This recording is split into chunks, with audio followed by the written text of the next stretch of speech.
माने रहीम। अस्सलाम वालेकुम। ग्रेड 7 वीक 2 डे 4 आप लोग कर चुके हैं, जिसमें आप लोगों ने प्रॉपर्टीज़ ऑफ इंटरसेक्शंस पढ़ी थी। और आप लोग डिफरेंस ऑफ अ सेट भी पढ़ चुके हैं। तो आज हम पढ़ेंगे properties of difference of a set and properties of complement of a set. जैसा कि आप लोगों को मालूम है कि कॉम्प्लीमेंट ऑफ अ सेट का मतलब क्या होता है कि सेट को यूनिवर्सल सेट से माइनस किया जाता है, ठीक है, यानी उसका डिफरेंस फाइंड किया जाता है यूनिवर्सल सेट से।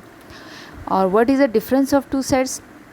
डिफरेंस ऑफ टू सेट ये है कि अगर कोई भी दो सेट अनइक्वल सेट्स हों, फर्ज करें एक सेट ए है और एक बी, तो अगर ए और बी का डिफरेंस फाइंड करना है, यानी ए में से बी सेट को माइनस करना है, तो हम क्या करते हैं, ए में से वो सारे एलिमेंट्स जो बी के अंदर भी मौजूद हैं हम उनको माइनस कर देते हैं, तो हमारे पास ए माइनस बी आ जाता है।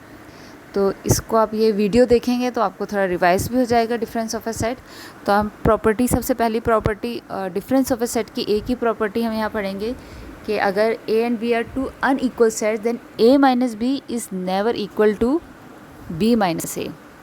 यानी ए माइनस बी का मतलब है कि आपने सेट ए में से बी के एलिमेंट्स निकाल दिए, और बी माइनस ए का मतलब है बी सेट में से ए वाले एलिमेंट्स निकाल दिए, तो ज़ाहिर है वो कभी भी इक्वल नहीं हो सकते। तो ये इसकी एक प्रॉपर्टी है।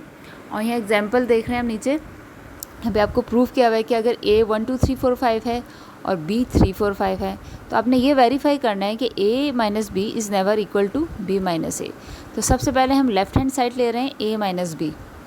तो ए में से जब हम बी को माइनस करेंगे, यानी 1 2 3 4 5 में से हमने 3 4 5 को माइनस कर दिया, तो क्या रह गया हमारे पास 1 2, ठीक है। ए माइनस बी क्या है, 1 और 2। और फिर बी में से ए को माइनस करना है। अब 3 4 5 में से 1 2 3 4 5 यानी जो सेट हैं उसको माइनस कर दिया जो ए वाले एलिमेंट्स हैं। तो यहाँ 3 4 5 को आप माइनस कर देंगे, तो यहाँ पे इन्होंने गलती की है, लिखा हुआ है सेट 3 बच गया, हालांकि यहाँ पे एम्प्टी सेट बचेगा। आप देख रहे हैं 3 4 5 तीनों ए के अंदर मौजूद हैं, है ना। उसको माइनस करेंगे तो एम्प्टी सेट आएगा, ठीक है। यहाँ पे बाय मिस्टेक 3 लिखा हुआ है, तो इसका मतलब ये होगा कि ए माइनस बी माइनस ए के कभी भी इक्वल नहीं है, क्योंकि वहाँ पे 1 और 2 आ रहा है और यहाँ पे एम्प्टी बचेगा। अच्छा, अब आगे है properties involving complement of a set. Complement of a set का आपको पता है यूनिवर्सल सेट में से हम माइनस करते हैं। अच्छा, यूनिवर्सल सेट क्या है? जो भी हम सेट कंसिडर कर रहे होते हैं उनमें जो सबसे बड़ा सेट होता है उसको हम यूनिवर्सल सेट कहते हैं, यानी ऐसा सेट जिसके अंदर सारे सेट्स के एलिमेंट्स मौजूद हों उसे यूनिवर्सल सेट कहते हैं, ठीक है। अब यू कॉम्प्लीमेंट का मतलब क्या हुआ कि यू में से यू को माइनस कर दें, ठीक है। तो यू में से यू को माइनस करेंगे तो ज़्यादा एम्प्टी सेट बचेगा। पहली प्रॉपर्टी ये है कि अगर यूनिवर्सल सेट का ही कॉम्प्लीमेंट ले लिया जाए तो हमें एम्प्टी सेट बचता है। दूसरी प्रॉपर्टी क्या है कि A union A complement is equal to क्या हो जाएगा, यूनिवर्सल सेट। अब ये यूनिवर्सल सेट कैसे होगा?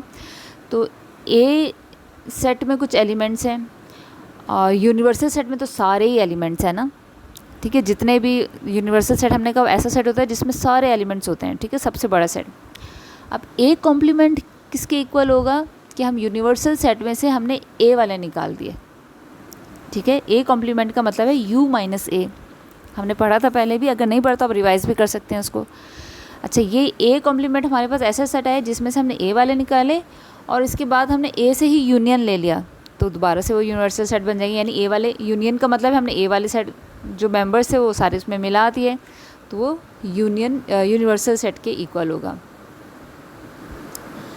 फिर है ए इंटरसेक्शन ए कॉम्प्लीमेंट। अब जब इनका इंटरसेक्शन लेंगे तो इनमें कोई भी कॉमन नहीं आएगा, क्योंकि ए में कुछ एलिमेंट्स है और ए कॉम्प्लीमेंट का मतलब है यूनियन में से हमने ए वाले निकाले हुए।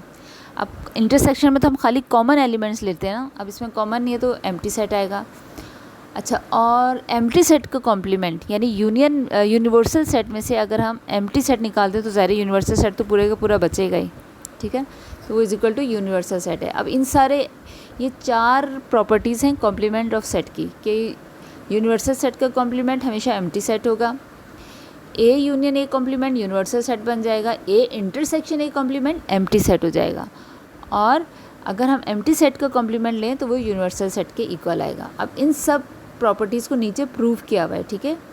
यह फ़र्ज़ कर लें कि यूनिवर्सल सेट है ए से लेकर जेड तक एलिमेंट्स। हमने कहा यूनिवर्सल सेट्स वो सेट्स होते हैं जिसमें सारे एलिमेंट्स होते हैं, तो ए टू जेड सारे एलिमेंट्स आ गए। हमने ये वेरीफाई करना है कि यूनिवर्सल का कॉम्प्लीमेंट लेंगे तो एम्प्टी सेट आएगा। Let's see, left hand side है यू कॉम्प्लीमेंट।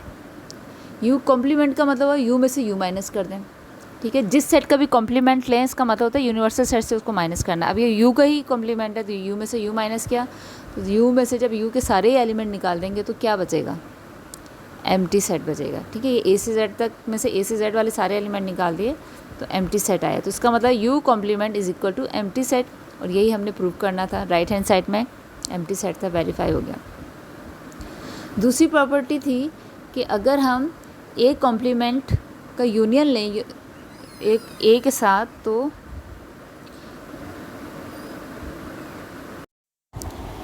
ए कॉम्प्लीमेंट अब देखते हैं कि यू हमारे पास A1 से लेकर 20 तक है। ए में सिर्फ देख रहे हैं 2 3 4 5 आ रहे हैं। हमने प्रूफ क्या करना है कि A union A complement universal set के इक्वल है। तो ए कॉम्प्लीमेंट का मतलब है यूनिवर्सल सेट में से ए माइनस कर दें। तो यूनिवर्सल सेट में से ए माइनस किया, आप देख रहे हैं ए कॉम्प्लीमेंट आपके पास ए बचा। अब हमने फाइंड किया, ए का यूनियन ले लिया ए कॉम्प्लीमेंट के साथ, तो दोबारा 1 से लेके 10 तक एलिमेंट्स आए। सर ये यूनिवर्सल सेट में 1 से लेकर ऊपर 20 लिखा हुआ है ना, ये 10 समझ लें इसको, ठीक है। और अगर 20 है तो यहाँ पे 20 तक एलिमेंट्स आएंगे, ठीक है। ये थोड़ी मिस्टेक हुई हुई है यहाँ पे, इसको आप लोग सही कीजिएगा। 20 की जगह ऊपर 10 लिखेंगे। तो ये इस तरह से सारी प्रॉपर्टीज़ को प्रूव किया गया। आप इसको देखें, यू अगर 1 से 10 है, A 1 3 5 7 9 है, तो इसका इंटरसेक्शन लेंगे, ठीक है। इन सब के प्रॉपर्टीज़ बहुत इजी हैं, ये इनको आप देख लें। फिर ये एक्टिविटी कीजिएगा, और इसी का होमवर्क है नेक्स्ट डे। एक्टिविटी कीजिएगा और इसकी पिक्चर आप सेंड करेंगे मुझे। अपने जो LMS है वहाँ पे सारे असाइनमेंट आप लोग सबमिट करवाएंगे।